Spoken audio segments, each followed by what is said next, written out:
donc on peut les en remercier. Et je ne sais pas si je vous l'ai dit, mais nous sommes en plein dans les 48 heures d'opportunité voulues par Madame le bâtonnier Geneviève Maillet aujourd'hui et demain. Geneviève qui passera nous dire coucou dans quelques minutes, je crois. Et c'est aussi la raison pour laquelle la chaîne du droit retransmet ça. On diffusera les contenus, enfin, avec l'accord de leurs auteurs, à tous celles et ceux qui en feront la demande. Quoi qu'il en soit, vous restez là ce soir et vous répondrez à toutes les questions. On va passer à la dernière présentation sur la GDPR. Merci mesdames. T'as vu Laurence, ça s'est bien passé? Ben voilà. Voilà. Alors, Charlotte Baldassari, Nicolas Courtier, c'est un gros travail que vous allez nous présenter, un travail collectif qui a pris combien? Une vingtaine d'heures au moins? Facile, puisque moi j'ai participé qu'à une des réunions qui a commencé à 7 heures et s'est terminée à minuit et demi. Ça a été un grand plaisir, et puis en plus avec des avocats, des experts comptables, des assureurs, toute une population de gens très concernés par le sujet GDPR qui a voulu travailler pour vous. Et c'est ce soir ce que Charlotte et Nicolas vont retranscrire. À vous. Merci. Merci beaucoup, bonsoir. Oui, c'est un honneur qu'on représente la commission qui vous a été présentée tout à l'heure. Alors, il y aura les noms de tout le monde à la fin, et de peur d'en oublier ou d'écorcher des noms, je vais faire confiance à la dernière slide pour que vous puissiez voir qui a participé à tout ça. Ça a été un gros boulot, ça a été un boulot intéressant. Par cette confrontation justement entre différents métiers, et c'est une bonne transition vers ce dont on va vous parler, parce que la mise en œuvre de cette réforme ne peut pas se faire justement par les seuls juristes ou par les seuls techniciens. C'est obligatoirement un travail d'équipe.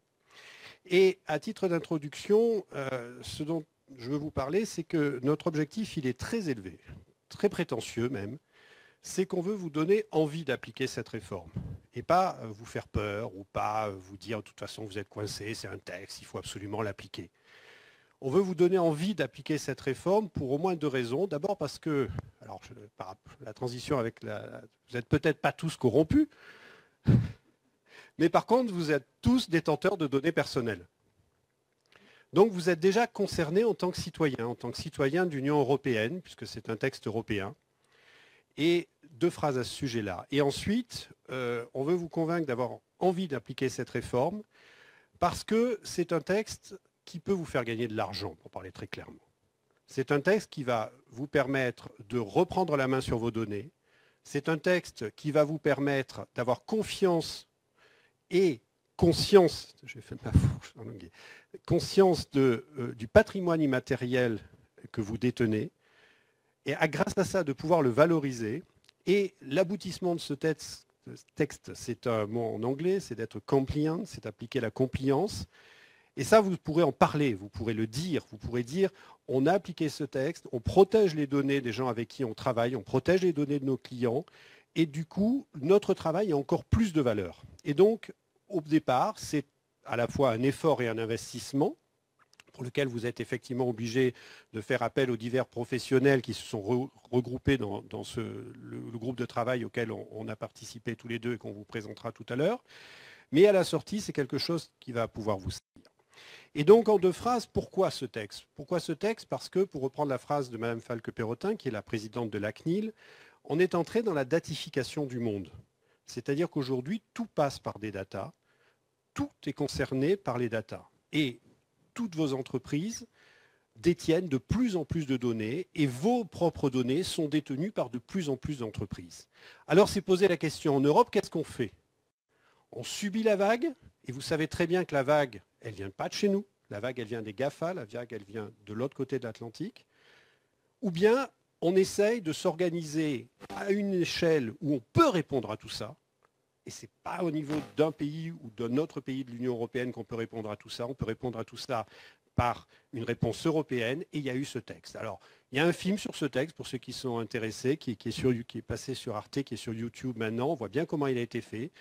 Il y a eu 4000 amendements. C'est le texte qui a eu le plus d'amendements devant le Parlement européen. Et c'est un texte qui était mort. C'est un texte qui était mort et enterré. Et puis, il y a eu Snowden. Et les révélations de Snowden, pour ceux qui n'en étaient pas déjà conscients, parce qu'il suffisait d'aller au cinéma et de regarder Jason Bourne pour savoir ce qui se passait, les révélations de Snowden ont fait ressortir ce texte, ont permis qu'il soit voté, et aujourd'hui, 28 mai 2018, 25 mai 2018, pardon, ben, il va falloir tous l'appliquer. Alors, c'est un peu plus compliqué que ça, mais ce n'est pas si compliqué que ça, et on va vous essayer de vous en expliquer les principaux principes. Oui, donc bonsoir. Le GDRP, déjà, on va se demander, finalement, c'est quoi? C'est quoi cet acronyme? L'acronyme anglais, c'est General Data Protection Regulation, mais qu'on peut... GDPR. Oui, mais que l'on peut également, donc si on prend l'acronyme français, c'est le règlement de protection sur les données personnelles.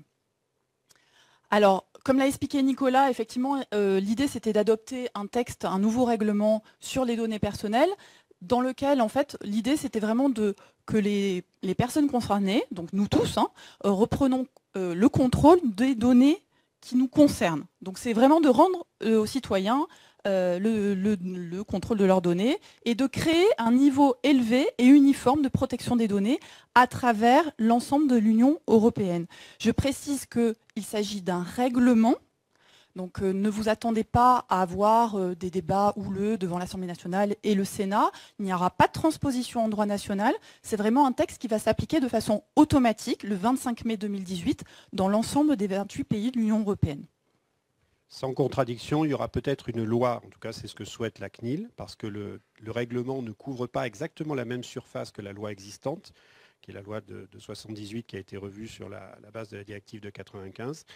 Mais ce qui est certain, c'est que s'il y a une loi, c'est une loi qui viendra compléter. Les gouvernements peuvent compléter un certain nombre de choses, le texte le prévoit. C'est une loi qui viendra traiter des choses qui ne sont pas spécifiquement traitées dans le texte, parce que par exemple en France, sur les données de santé, on a des textes très avancés à ce sujet-là. Il va falloir les interfacer avec le règlement. Mais le règlement lui-même, comme vous le disait Charlotte, c'est certain, il va s'appliquer.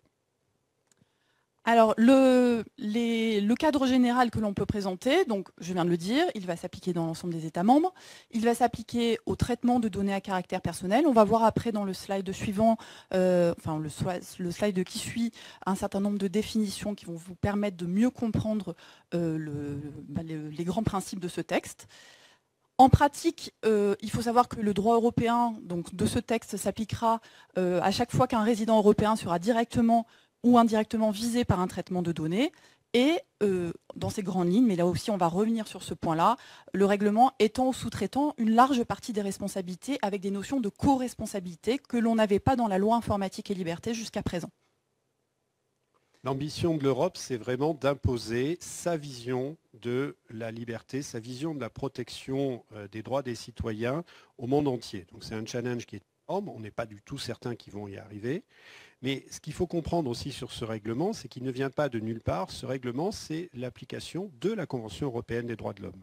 C'est l'article 9 de la Convention européenne des droits de l'homme sur la protection de la vie privée, et ce texte vient de là. Et l'Europe envisage ce texte, promeut ce texte comme un texte de défense des libertés individuelles. Alors, on vous a présenté dans ce slide-là la différence entre la loi informatique et liberté, donc la loi de 1978 qui s'applique encore, concernant son application territoriale et la différence qui s'applique avec le nouveau règlement. Comme vous le voyez, effectivement, jusqu'à présent, on raisonnait en termes d'établissement. A-t-on un établissement siège social en France? Et donc si oui, effectivement, la loi s'appliquait, et elle s'applique toujours. Sinon, est-ce que la société, l'établissement, a recours à des moyens de traitement en France? En fonction de ça, oui, applicable, non, applicable.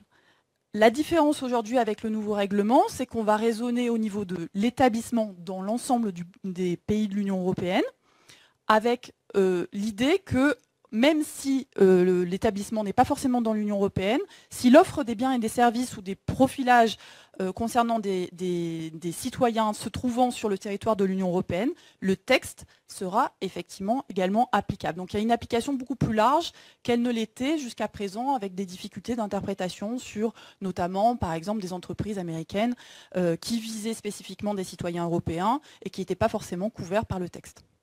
Ce règlement, c'est ce que vous vivez tous dans vos entreprises depuis pas mal de temps. C'est la consécration de ce changement. On ne parle plus de données, on parle de flux de données. Et ce que vous vivez, c'est, quel que soit votre métier, le traitement de flux de données et non plus des données qui vont être statiques, qui vont rester. Les données, vous ne les détenez plus chez vous, elles sont dans des centres, elles sont dans des data centers, et tout ça circule. Ce règlement, c'est cette adaptation à cette circulation. Et à partir du moment où vous allez chercher les données de citoyens de l'Union pour les traiter, que vous le fassiez dans l'Union, que vous le fassiez hors de l'Union, le règlement va s'appliquer. Alors comme c'est indiqué, effectivement, toutes les entreprises dans l'Union européenne devront appliquer ce texte, s'y conformer. Donc il y aura un véritable équilibre au sein de l'Union européenne, avec effectivement un rééquilibrage et une démarche en fait éthique et pragmatique qui est voulue par le texte européen.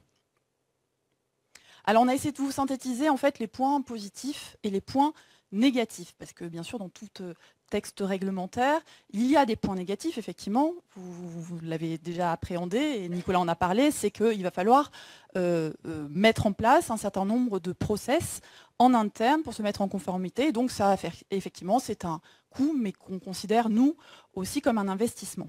Donc ce sont des nouvelles contraintes qu'il va falloir réglementer, avec un délai qui est relativement court. Alors on vous en parle aujourd'hui, on est au mois de juin 2017, mais il faut savoir que ce texte est quand même a été adopté l'année dernière, au mois d'avril 2016. Donc effectivement, là on est sur un délai qui est de moins d'1 an. Mais, pardon, les points positifs que l'on a listés, mais on reviendra dessus parce qu'on a un slide pour vraiment positiver la fin de notre intervention, c'est de recentrer effectivement les objectifs de l'entreprise, c'est enfin de clarifier le système d'information. C'est-à-dire que jusqu'à présent, on se posait la question de se dire, mais finalement, en fait, je sais que je traite des données, mais je ne sais pas forcément où elles sont, je ne sais pas dans quel service, je ne sais pas comment est-ce qu'elles circulent. Donc ça va être véritablement une occasion et une opportunité pour chacune des entreprises de clarifier ce système d'information. Également, ça on l'a dit, de renforcer les droits et les obligations des personnes concernées. Nous le sommes tous, donc nous allons effectivement avoir plus de droits et également rétablir un cadre concurrentiel entre toutes les entreprises. Et regardez ce qu'on n'a pas mis dans le négatif. On n'a pas mis les sanctions. Parce qu'il faut arrêter avec ce texte de jouer à se faire peur. Il y a effectivement des sanctions, on va en parler tout à l'heure, mais ce n'est pas du tout le problème immédiat, direct, de tout ça. Et j'y reviendrai, mais il ne faut pas se laisser effrayer par ceux qui, pour vous vendre une chose ou pour vous vendre une autre, ce qu'on appelle en rigolant les cow-boys de la GDPR, viennent en vous disant une première phrase, vous devez faire attention parce qu'il y a des sanctions épouvantables, c'est des millions d'euros de chiffre d'affaires sur le chiffre d'affaires mondial. Et dans la deuxième phrase, prenez-moi immédiatement comme DPO. Là, vous pouvez partir en courant. Ce n'est pas là du tout la bonne approche du texte. Il y a des choses qu'il faut craindre dans ce texte, mais les sanctions ne sont pas la première des choses à envisager. On expliquera ce que c'est que le DPO, ne vous inquiétez pas. Alors, un petit point de vocabulaire, c'est ce que j'ai annoncé en introduction, des définitions. Alors, justement, on a décidé de ne pas forcément les apprendre par cœur, plutôt vous les présenter au travers d'un PowerPoint, mais c'est des définitions qui sont primordiales. Déjà en termes de qualification, les deux acteurs principaux étant le responsable, le sous-traitant, il y en a d'autres, mais en tout cas, ce sont les deux principaux. Et également la notion de traitement que vous voyez. Traitement très large, toute opération, tout ensemble d'opérations effectuées ou non à l'aide de procédés automatisés appliqués à des données ou des ensembles de données à caractère personnel tels que collecte, enregistrement, organisation, structuration, conservation, adaptation, etc. Donc c'est vraiment une définition qui se veut très large. Ça va effectivement de la collecte jusqu'à l'effacement des données en passant par tout ce que je viens de citer. Et même s'il ne faut pas tomber dans un excès qui serait de dire que maintenant toutes les données sont les données personnelles, ça je l'ai entendu, c'est totalement excessif pour ne pas prendre un qualificatif plus méchant.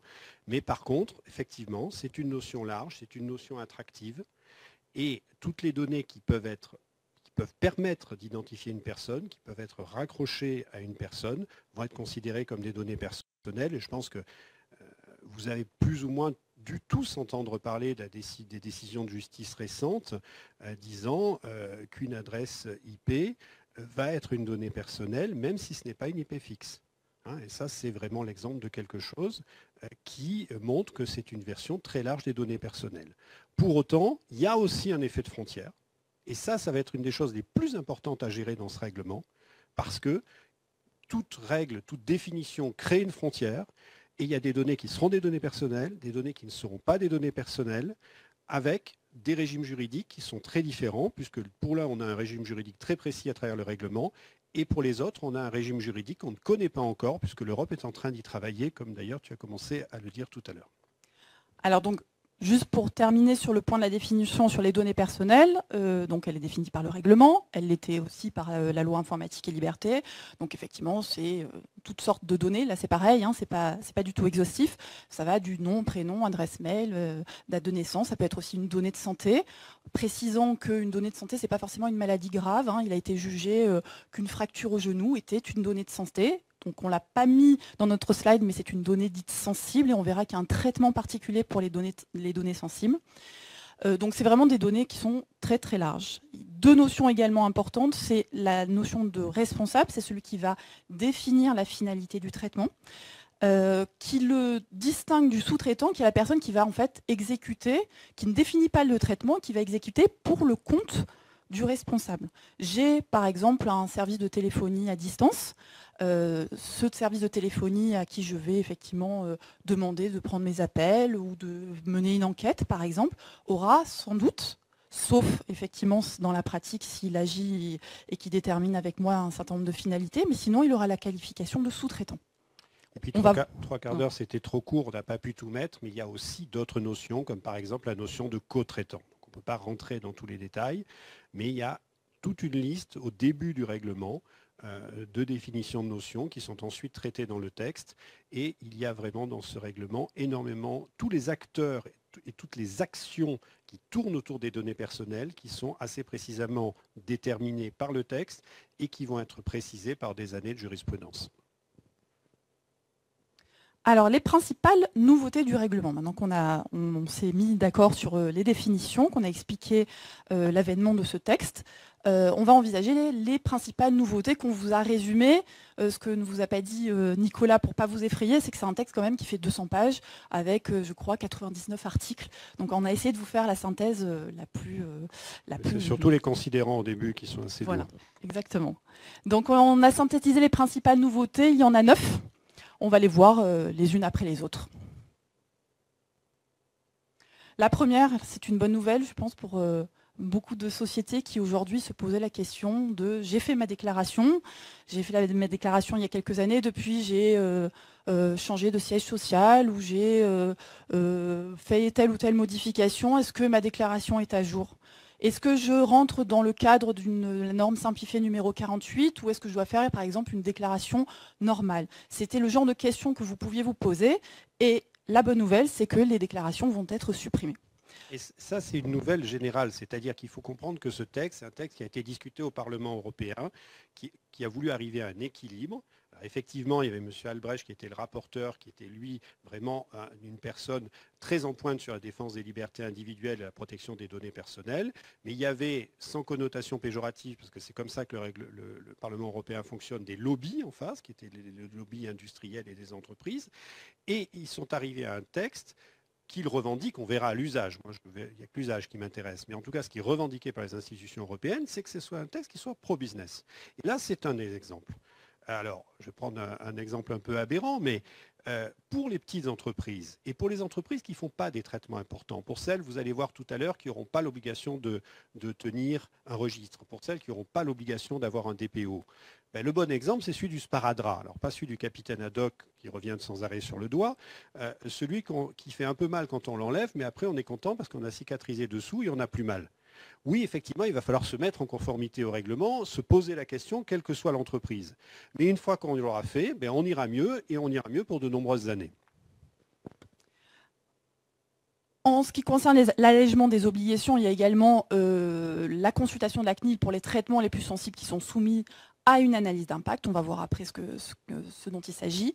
Et enfin, un champ des autorisations réduit. Vous saviez que lorsque vous traitiez un certain nombre de données, notamment les données sensibles en matière de données de santé, il fallait demander l'autorisation préalable de la CNIL.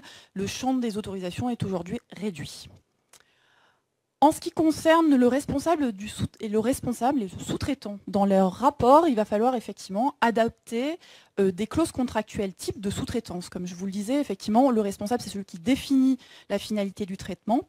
Et comme il a été institué par le règlement un régime de co-responsabilité, qui n'est pas systématique bien sûr, mais qui peut exister, le contrat va avoir avec les sous-traitants, avec vos différents sous-traitants, va avoir vraiment toute son importance. Il va falloir d'abord auditer et ensuite procéder à des modifications qui interviennent dans le slide suivant. Je résume en une phrase, vous avez besoin d'un bon avocat spécialisé.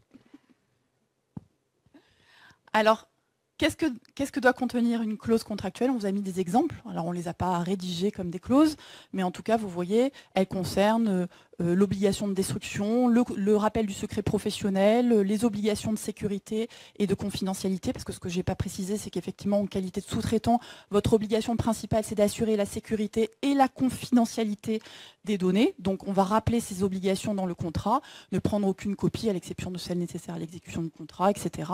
Vous en avez pléthore de clauses pour clarifier le rôle de chacun et pour effectivement surtout rappeler aux sous-traitants ses obligations.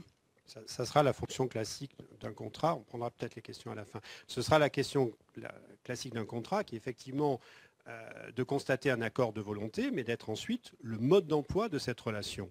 Et donc les contrats devront être rédigés de manière à pouvoir servir, en quelque sorte, pour un terme du langage courant, de checklist de l'utilisation des données personnelles et des relations au sujet de ces données personnelles entre le responsable de traitement et le sous-traitant ou entre les co-traitants et de toute manière avec tous les acteurs avec lesquels l'entreprise va discuter et pour lesquels il y aura des flux. Parce qu'encore une fois, et je me permets d'insister, on ne parle pas de données statiques, on parle toujours de flux. Alors oui, effectivement, et surtout cette question de responsabilité conjointe, au-delà du contrat, bien évidemment, il faudra que, on pourra rédiger des clauses très particulières là-dessus, mais effectivement au niveau de la réalité de la relation avec les sous-traitants, il faudra aussi qu'on se mette en accord avec ce contrat. Responsabilité conjointe dans le traitement des données, c'est une nouveauté du règlement, à savoir que le citoyen européen pourra demain exercer exercer une action devant, à l'encontre à la fois du responsable et éventuellement du sous-traitant dans le cas d'une co-responsabilité, si co-responsabilité il y a. Et ça, plus que les sanctions, c'est là qu'il y a vraiment quelque chose qui change. C'est-à-dire que les citoyens de l'Union vont pouvoir s'emparer de leurs données, il va pouvoir y avoir des actions de groupe, des class actions. Il va y avoir des assureurs qui vont offrir la possibilité aux personnes de défendre leurs données personnelles. Et c'est probablement plus que sur les sanctions, là qu'il y a un véritable challenge. Parce qu'on le verra ensuite, vous allez avoir des obligations de satisfaire à des demandes de transfert de données, vous allez avoir des obligations, on le verra tout à l'heure, de satisfaire à des déclarations en cas de faille de sécurité. Et le risque, avant éventuellement, vous verrez tout à l'heure l'échelle que la CNIL vienne, mais il y aura vraiment des étapes avant d'arriver à la sanction. Le risque, par contre, il sera immédiat par rapport aux demandes que vous subirez et qui pourront aboutir derrière à des demandes d'indemnisation, d'une part, et à des problèmes de réputation pour les entreprises, d'autre part. Alors, autre nouveauté que l'on va voir régulièrement, c'est la nécessité, éventuellement, de mener ce que l'on appelle une étude d'impact. Quand faudra-t-il mener cette étude d'impact? C'est avant la collecte des données, donc c'est en amont. On va voir aussi cette notion de prendre les choses, non pas quand on a un traitement et se dire, tiens, aujourd'hui, est-ce que je dois mener une étude d'impact? Il va falloir le faire avant la collecte des données à risque et avant de mettre en œuvre le traitement. Et l'étude d'impact va contenir la description du traitement, une évaluation de la nécessité et de la proportionnalité du traitement, une appréciation des risques sur les droits et les libertés des personnes concernées et les mesures techniques envisagées pour traiter les risques et se conformer au règlement. Donc c'est vraiment une notion que l'on va voir et qui va revenir d'ailleurs tout au long de notre intervention. Donc on vous a mis les cas avec les critères en fait pour mener cette étude d'impact. Donc seront concernés principalement si vous faites par exemple du scoring, si vous faites de la surveillance systématique, si vous traitez des données à grande échelle, si vous traitez des données sensibles, notamment données de santé, si vous faites du transfert de données hors de l'Union européenne, etc., vous serez concerné par cette étude d'impact qu'il faudra faire au préalable. Et là, justement, c'est l'occasion de vous expliquer comment les choses vont se mettre en place. Parce qu'on vous a dit à la fois que c'était un texte européen Et là, on vous donne un certain nombre de critères qui demandent à être interprétés. Et puis, on est dans l'impossibilité, sur une simple présentation comme ça, de vous expliquer comment faire une étude d'impact. D'autant plus que tous les deux, on est avocats et que pour faire une étude d'impact, il faut aussi des compétences techniques que nous n'avons pas. Eh bien, que ce soit les avocats, que ce soit les responsables, les entreprises ou les personnes qui ont dans les mains le métier de la sécurité informatique, ils vont avoir des guides pour faire ça. Et ces guides vont être établis, et ont commencé à être établis, puisque justement pour l'étude d'impact, on en a un qui est sorti, par une institution qui s'appelle aujourd'hui le G29, qui va changer de nom, qui est le regroupement de toutes les autorités compétentes de chacun des pays, et qui va coordonner la mise en œuvre du règlement à travers la production par ces institutions européennes de guides qui vont nous permettre, à nous professionnels, d'appliquer ce règlement. Donc pour l'instant, on ne les a pas tous, parce que c'est un gros chantier. Et finalement un peu rassurant, c'est quand vous discutez, y compris avec la CNIL, ils sont eux aussi, et peut-être encore plus que les entreprises, dans la course pour être à jour, pour être prêts pour mai 2018. Mais de mon point de vue, c'est rassurant parce qu'on voit apparaître les choses au fur et à mesure et on a la certitude avec ce texte, et ce n'est pas le cas pour toutes les lois, et c'est sûrement pas le cas pour les lois en France, qu'on va donner les explications pour les appliquer. Et ça, on est sûr de les avoir parce qu'il y a des institutions qui ont été créées pour ça. Donc ça, c'est une des raisons pour lesquelles je voulais vous dire, ce que je vous disais au début, il ne faut pas s'angoisser sur ce règlement. Il y a effectivement quelque chose à faire, mais on va avoir dans le calme tous les outils pour le mettre en œuvre. Et également sur le site de la CNIL, il y a déjà des outils qui apparaissent au fur et à mesure avec des fichiers, des modèles, etc. Et ça, c'est régulièrement mis à jour pour préparer l'avenue du nouveau règlement. Alors, ce que vous disiez, Nicolas, c'est qu'effectivement, l'étude d'impact va devoir mêler à la fois le juridique et l'expertise technique au travers de ce contexte, des principes fondamentaux, le principe de proportionnalité, de nécessité, de mesures protectrices de droit, de validation également, et de risques liés à la sécurité des données. Effectivement, sur cette étude d'impact concernant les risques liés à la sécurité des données, on ne pourra pas passer de la technique. Autre notion, le privacy by default, qui est de garantir le plus haut niveau de protection des données. Donc ça, c'est effectivement un grand principe qui jalonne l'ensemble du texte. Principe qui vise à garantir un fonctionnement du traitement qui privilégie surtout la protection du traitement et donc des données qui sont contenues dans ce traitement. Et c'est là qu'on commence à vous parler du changement d'époque. C'est-à-dire que ce texte, c'est vraiment une bascule, mais qui va au-delà des données personnelles. C'est un texte d'application européenne. C'est très proche de ce que nos consoeurs vous ont parlé tout à l'heure en matière de responsabilité pénale. C'est-à-dire qu'il faut changer radicalement d'attitude dans la gestion des entreprises et systématiquement anticiper. Alors, dans le texte sur le règlement européen, on met des mots sur cette anticipation. C'est effectivement la privacy by default, c'est la privacy by design, c'est la accountability. Je suis désolé, c'est des termes anglais, mais c'est un texte de synthèse et donc forcément encore pour l'instant rédigé en anglais. On verra si dans quelques temps on bascule sur une autre langue, j'y crois pas trop. Mais c'est une logique, et de toute façon c'est une logique vertueuse. Hein, c'est sortir de la logique du pas vu pas pris et basculer dans une logique où on doit anticiper les problèmes et entre professionnels, en parler, les contractualiser, vérifier où sont cartographier les données, etc. Tout ce dont on a parlé, mais dans cet esprit-là, dans cet esprit de dire, par exemple, privacy by default, on va voir tout à l'heure la définition de la privacy by design, on a des définitions de ces termes et on va devoir les comprendre et les mettre en œuvre. Et ça, par contre, vous échapperez aux sanctions pour la plupart, ou probablement pour tous, mais vous n'échapperez pas à la nécessité de faire l'effort d'intégrer ces notions, de les comprendre. Alors effectivement, la privacy by default, c'est l'obligation de sécurité. Alors on vous a mis 3 mécanismes principaux. L'anonymisation que vous devez connaître. Hein. Effectivement, on anonymise complètement les données de façon à ce qu'elles ne puissent plus du tout identifier directement ou indirectement une personne. Ça peut passer aussi par une nouvelle notion qu'on a vu apparaître dans le règlement, qui est la pseudonymisation, j'articule doucement, qui consiste à remplacer un identifiant par un pseudonyme. Et cette technique permet en revanche cette fois-ci une réidentification, contrairement à l'anonymisation où on ne pourra pas revenir sur le passé.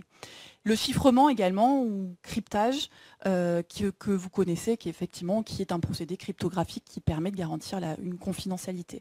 Il y a d'autres exemples également, ça va être de gérer les accès, les mots de passe, etc. La liste n'étant pas exhaustive. L'idée étant effectivement d'assurer le plus haut niveau de sécurité de vos traitements. Quand on vous dit que c'est nouveau, ce n'est pas une remarque technique, évidemment, on ne se permettrait pas.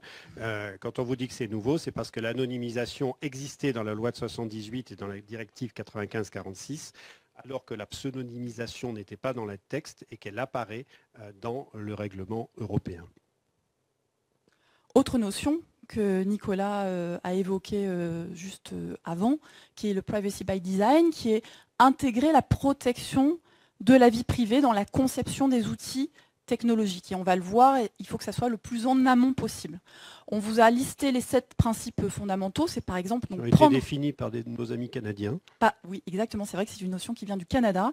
C'est de prendre des mesures proactives et non réactives. On va arrêter effectivement de se dire a posteriori, qu'est-ce qu'on va faire en termes de sécurité pour mes données ? Il va falloir vraiment prendre le problème en amont. Assurer la protection implicite de la vie privée, c'est vraiment une notion qui jalonne encore l'arrivée de ce texte, c'est effectivement la protection de la vie privée. Intégrer cette notion dans la conception des systèmes informatiques et des pratiques en interne. Également, assurer de bout en bout, pendant toute la durée de conservation des renseignements, assurer la visibilité, la transparence, le respect des utilisateurs que l'on va voir également après. Finalement, c'est du bon sens et c'est ce que vous espéreriez pour vos propres données. Alors, on vous a fait un petit point de vigilance sur les objets connectés, parce que vous êtes pour certains largement concernés. Un petit point de vigilance pour vous alerter sur le fait que oui, vous êtes concerné par ce texte, mais également par la loi informatique et liberté, mais particulièrement aujourd'hui par l'article 4 qui définit le traitement que l'on a vu au début de l'intervention. La particularité de ce type de traitement, c'est qu'effectivement, ça va faire intervenir un certain nombre d'acteurs différents qui vont intervenir de façon coordonnée. Donc ça va être le fabricant, l'agrégateur, le développeur, les plateformes, les réseaux sociaux, etc.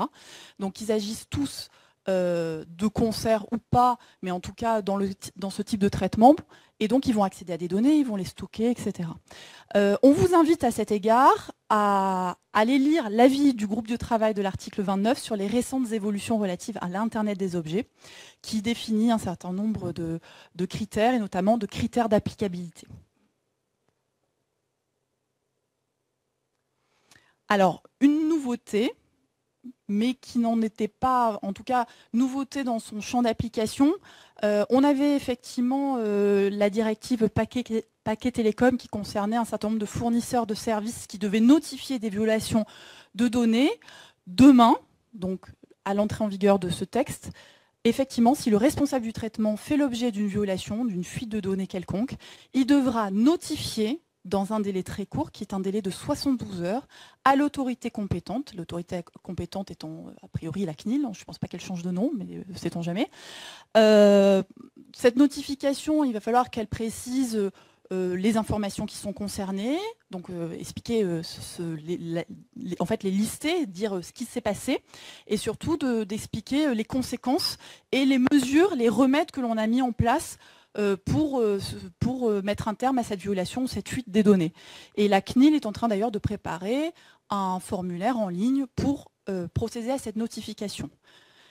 Donc il faudra effectivement sécuriser les contrats avec les sous-traitants pour ne pas bloquer cette notification. Et je précise que pour certains types de traitements qui ont un impact très important sur la vie privée, il y aura en plus une notification aux personnes concernées. C'est-à-dire qu'on ne pourra pas se limiter qu'à la notification auprès de la CNIL, il faudra notifier aux personnes concernées le fait que, madame, monsieur, vos données ont fait l'objet d'une violation et voilà, j'ai mis en place telle ou telle mesure technique pour y remédier, etc. Ça pourra avoir telle conséquence. Et là, il faut être clair, hein, si vous n'avez pas anticipé, ce n'est pas en 72 heures que vous allez identifier ce qui s'est passé, quelles sont les données qui ont fuité et à qui vous devez envoyer une information.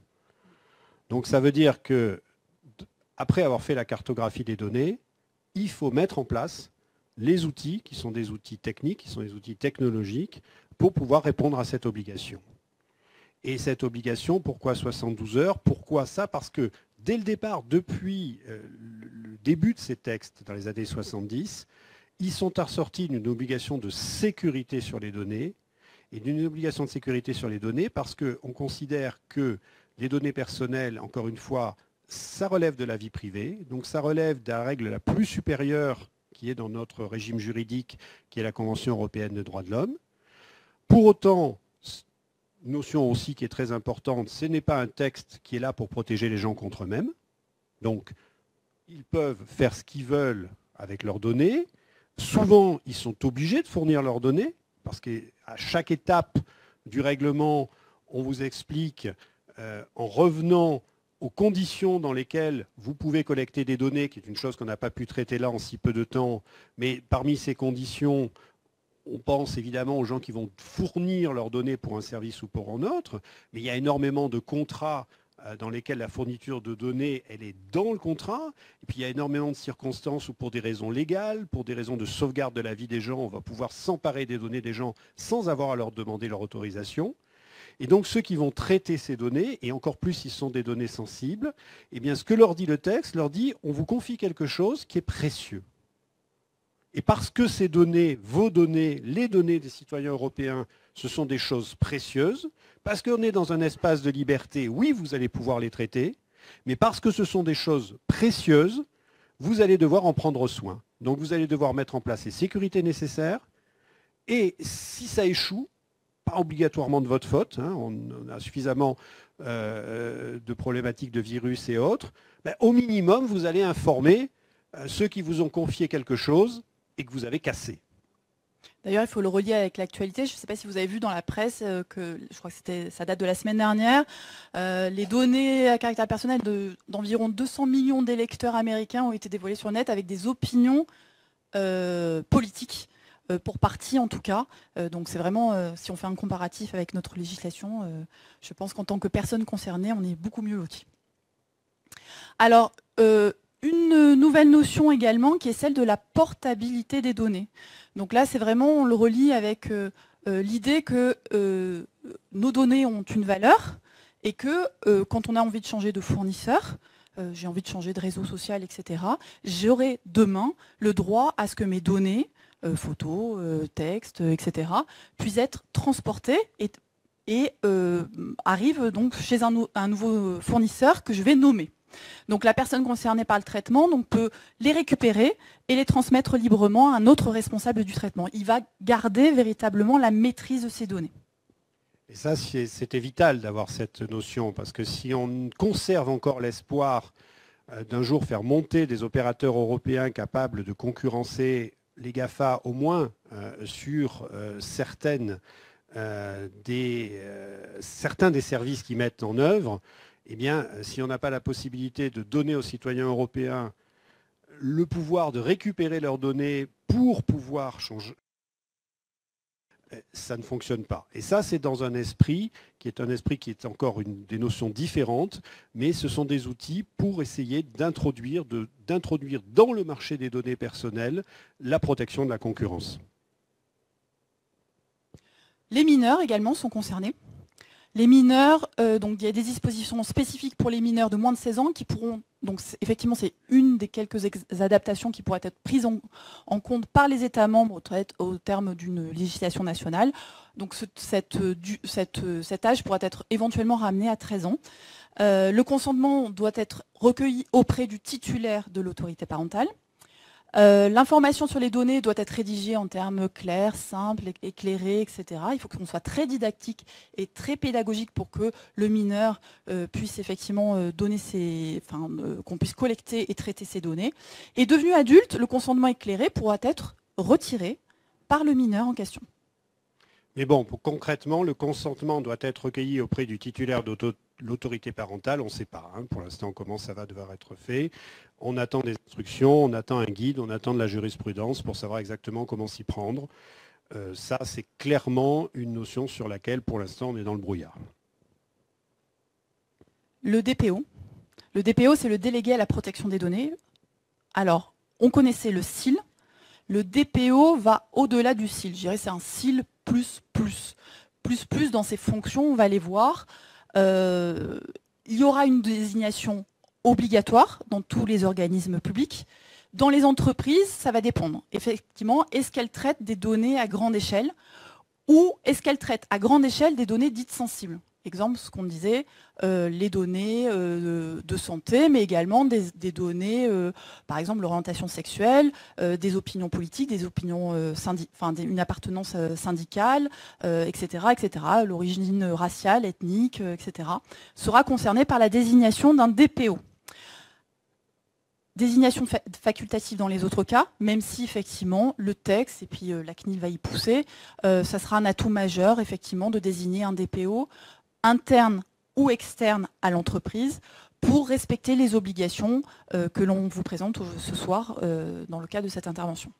Pour Giovanni Bugarelli, qui est actuellement le contrôleur européen des données, il y a 28 000 postes de DPO qui vont être créés dans l'Union européenne. Voilà, ses rôles principaux, ça va être effectivement assurer le contrôle du respect du texte au sein de l'entreprise. Il aura aussi un rôle de formation. Il va falloir former les équipes, que ce soit aussi bien au sein de la DSI ou d'autres services qui pourraient être concernés par le traitement des données.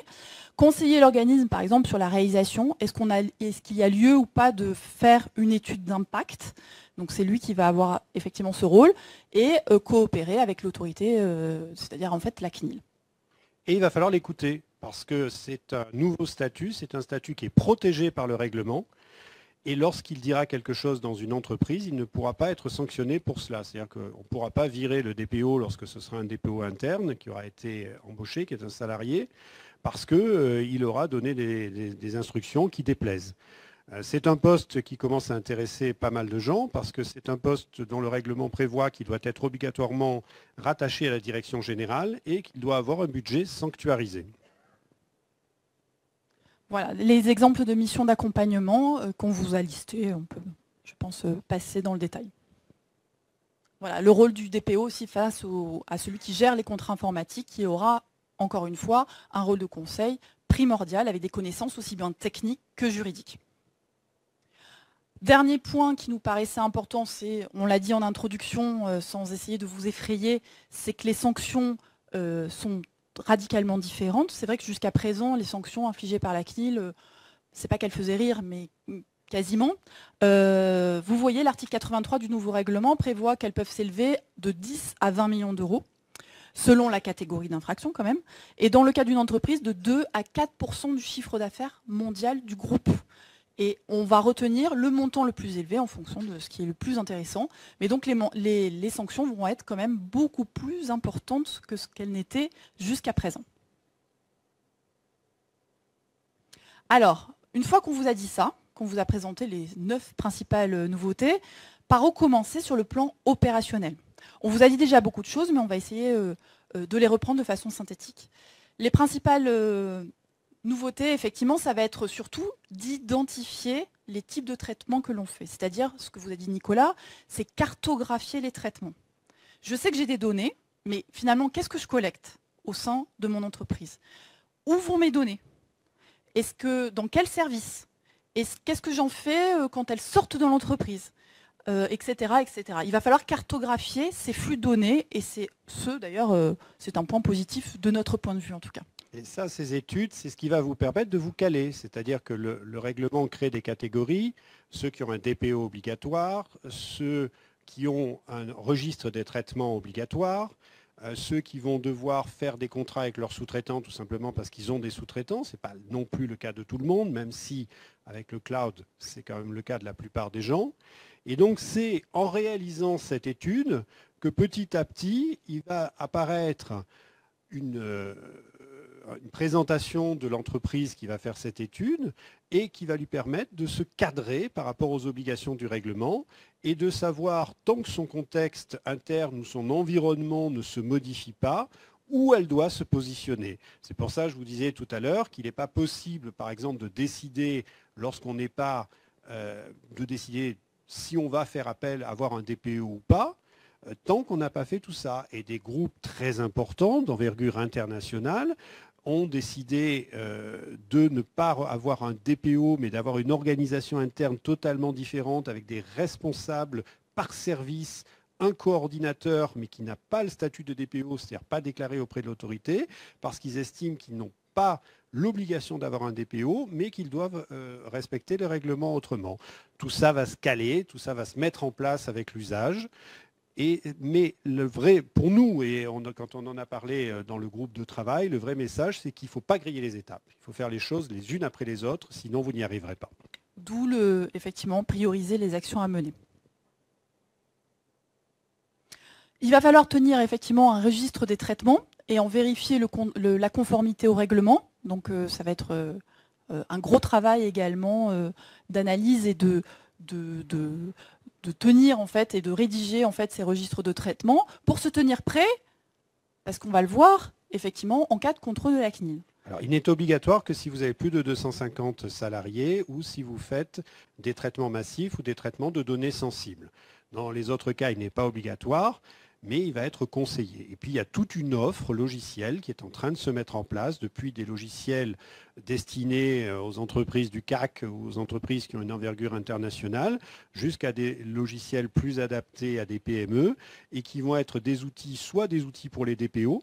La plupart des DPO de grands groupes qui ont déjà été nommés sont en train de choisir leur outil logiciel actuellement. La plupart ont commencé en mettant en place quelque chose à la main eux-mêmes sur une base de données quelconque et puis basculent sur un outil après en avoir testé plusieurs.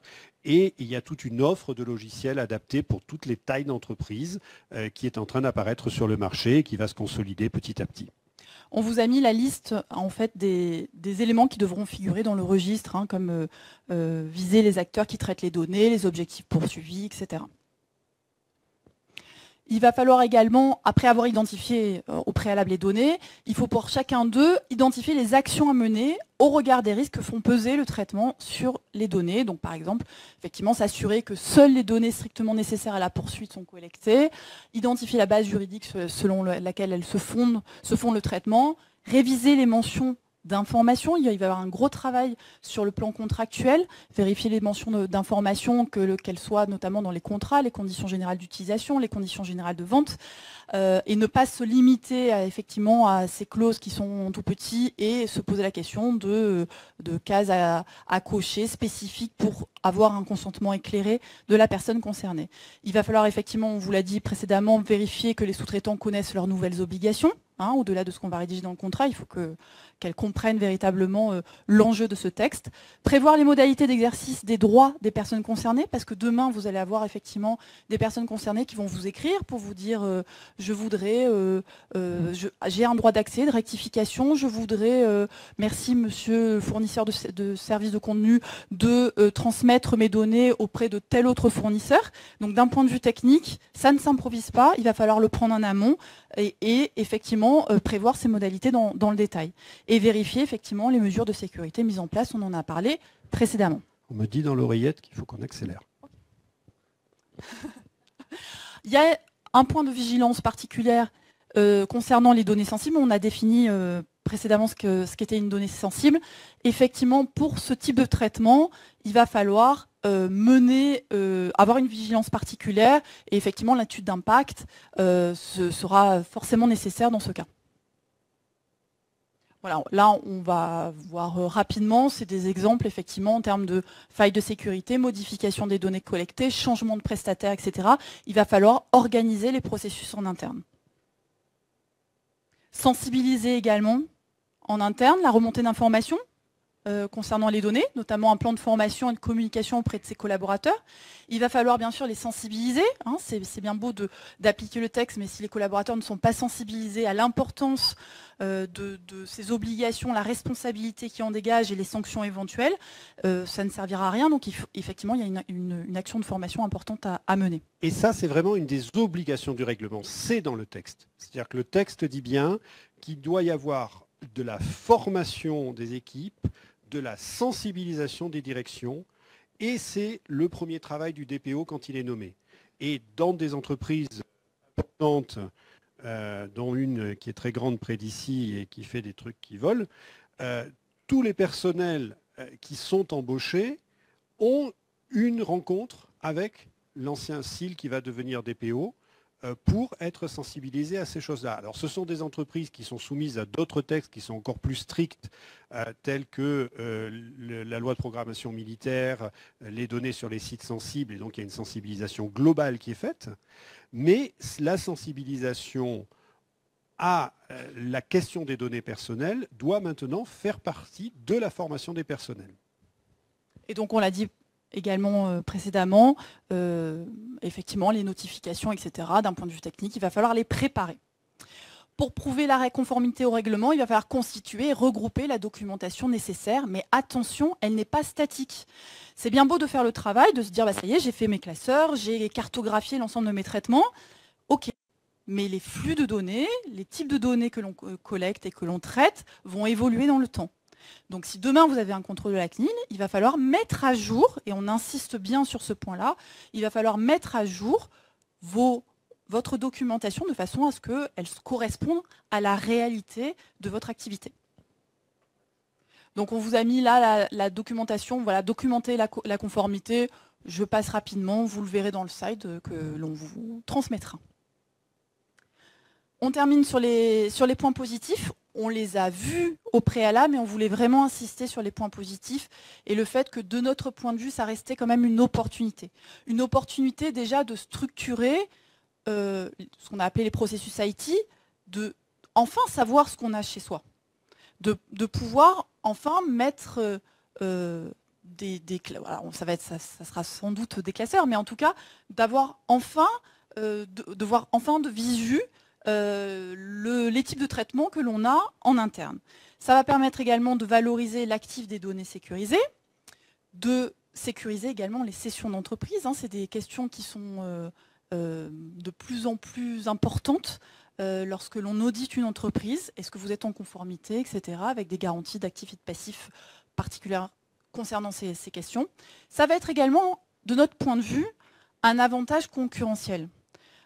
Certes, il faut se conformer, mais c'est vrai que demain, une entreprise qui joue le jeu de ce nouveau règlement aura sans doute un avantage concurrentiel parce qu'il va instaurer une confiance certaine auprès des personnes concernées, qui vont se dire, bah oui, cette entreprise, je vais donner transmettre mes données parce que j'ai confiance dans le traitement, elles n'en font pas n'importe quoi, elles ne les transmettent pas à n'importe qui, elles sont bien conformes au nouveau règlement.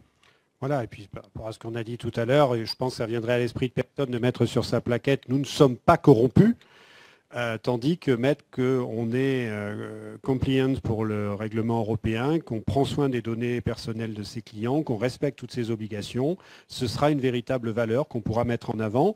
Et encore une des choses dont on ne vous a pas parlé, parce qu'il y en a beaucoup, il y a un certain nombre de labels, il y a un certain nombre de certifications qui vont être proposées par l'Union européenne et qui vont permettre aux entreprises de montrer qu'effectivement, elles donnent cet avantage. Et sur le plan international également. Également, effectivement, comme je le disais, par rapport à d'autres territoires, comme par exemple les États-Unis, de se dire sur le marché européen, la gestion des données véritablement respecte des principes de rigueur, hein, ça c'est certain, mais en tout cas, ça permettra de distinguer les entreprises européennes sur le plan international. La prochaine étape. Non. Et donc voilà, Legal in Tech, on vous laisse découvrir les noms de tous ceux qui ont participé. On va les citer. Alors on va les citer. Charlotte, évidemment, Nicolas Courtier, Olivier Casulot qui nous rejoint Christelle Fourquet qui est ici, qui est là. Christelle, Jean-Pierre Gasnier que nous avons eu le plaisir d'avoir en première partie, Aurélien Lecnam, Sébastien Martin, Francis Papazian, Océane, notre président Jean-Fabrice Pietri, Kevin, Daniel Prieur, qui a fêté hier les 10 ans de son cabinet, et Stéphane Soto. ouais, ouais, mais modeste. Hein. Et Frédéric Villanova. Voilà, merci beaucoup à eux pour ce travail dense. Hein. C'était dur, c'est pour ça qu'on a mis la clim, parce qu'on a senti que ça commençait à chauffer.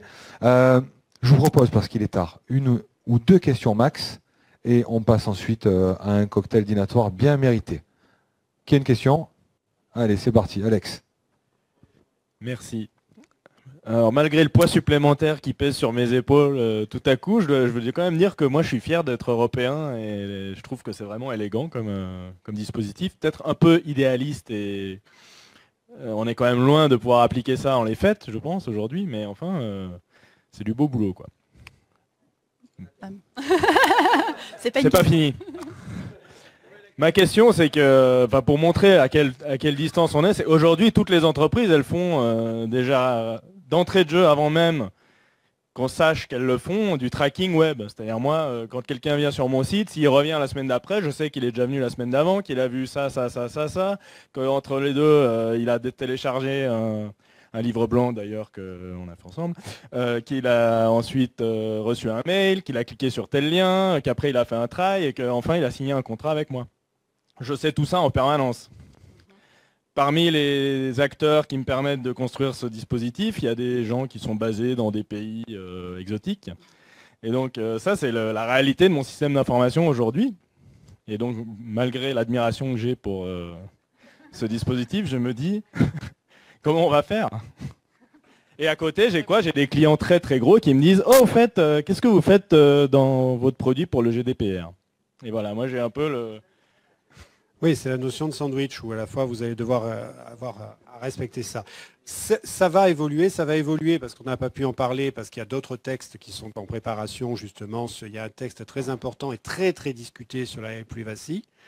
Mais vous avez aussi remarqué, sauf si vous avez développé l'outil vous-même, que l'outil que vous allez utiliser pour faire du tracking, il vous fait cliquer sur une petite mention quand vous cliquez sur les conditions générales, qui dit que vous vous engagez à ce que les gens qui visitent votre site ne soient que des personnes morales ou des professionnels.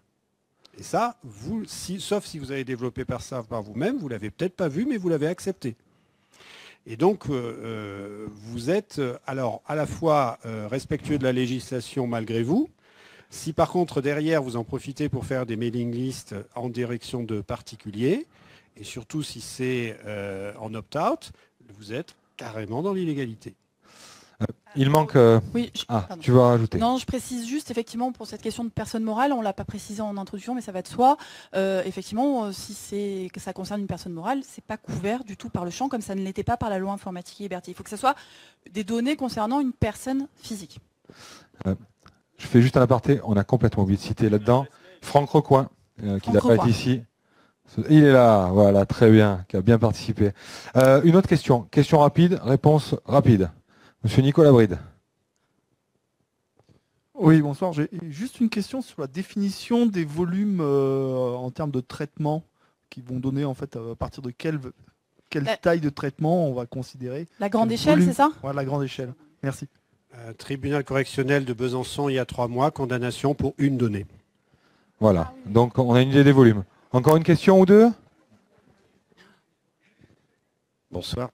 L'expérience que vous avez accumulée, que vous êtes en train d'accumuler, vous permet-elle de nous aider à faire des cadrages budgétaires en fonction du chiffre d'affaires, en sachant qu'on relèverait principalement d'appliquer tout ça? On ne vous répondra pas ce soir parce que ce n'est pas l'esprit du groupe, mais tous ceux qui actuellement commencent à établir des offres font des devis, et là vous pouvez mettre les gens en concurrence parce qu'il commence à y avoir pas mal d'acteurs sur ce marché.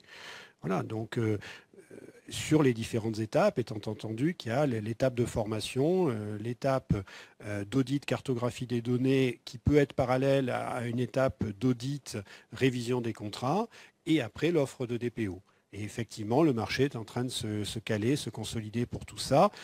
Pour l'instant, c'est encore en phase l'expansion, ça va se caler petit à petit. Mais effectivement, ça va être une offre mixte aussi, hein, donc juridique, qui va mixer le juridique et le technique, c'est ce qu'on disait tout à l'heure. Moi, ce qui m'intéressait, c'est de préciser le statut de salarié protégé pour le DPO. C'est protégé au sens comme un délégué du personnel.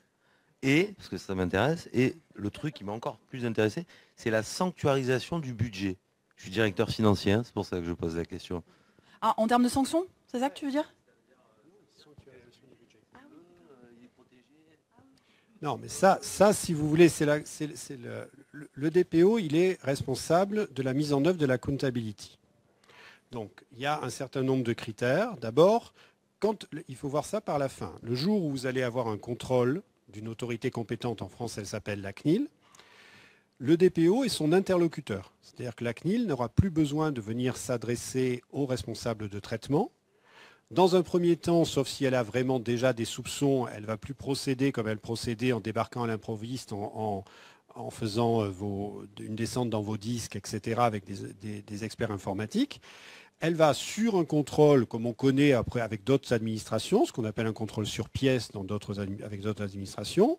Simplement, là, elle va avoir quelqu'un qui est sur place et qui devra tout lui avoir préparé. Donc si ce que cette personne lui prépare ne lui convient pas, de deux choses l'une, ou il est mauvais, et là il engage effectivement sa responsabilité professionnelle parce qu'il n'est pas protégé contre le fait d'être mauvais, ou alors c'est qu'au choix, on n'a pas choisi la bonne personne parce qu'il n'avait pas les compétences, on ne lui a pas donné les moyens nécessaires, on ne lui a pas laissé les accès nécessaires, ou on n'a pas écouté ce qu'il disait. Et si soit parce que ce qu'il disait ne plaisait pas, on a voulu le virer pour ça, soit parce qu'on s'est pris un contrôle un peu méchant et on veut le sanctionner pour ça, mais ça, c'est pas possible. C'est ça, c'est la protection. C'est ça. Alors, à tout seigneur, tout honneur, la dernière question sera pour notre président vénéré, André Jeannot. Je pense que pour le budget, c'est 50-50. Et le DPO, il va prendre 2% du chiffre d'affaires et normalement, il doit pouvoir faire quelque chose. Est-ce qu'avec cette nouvelle réglementation, on peut espérer que cesse la revente systématique des données personnelles de tous ces fichiers? Quand vous donnez à telle organisation, vous vous retrouvez sollicité par telle autre organisation, etc. Et inversement sur tous les sites Internet. En tout cas, c'est sûr que ça va réguler effectivement ces flux de données qui étaient, je dirais, transmis comme ça, pas de façon impunie, parce qu'il y avait la loi informatique et liberté, hein, la loi de 78 existait et déjà elle était assez contraignante, mais en tout cas ça va clarifier sans doute, et le fait qu'il y ait des sanctions soient plus importantes, je pense, va en tout cas changer les habitudes. Moi j'y crois. De la même manière que je suis un peu plus vieux que beaucoup d'autres, mais dans les années 70, si vous aviez dit aux gens que tout le monde allait porter la ceinture dans les voitures et que ça ne poserait pas de problème, les gens disaient c'est totalement impossible. Bon, il y a une législation, elle va se mettre en œuvre, ça va prendre du temps. Il y aura toujours, il y a une autre manière de répondre à la question, c'est est-ce que vous recevrez toujours du spam? Oui, parce qu'il viendra de l'étranger. Donc ça, effectivement, le règlement, il ne fera rien du tout.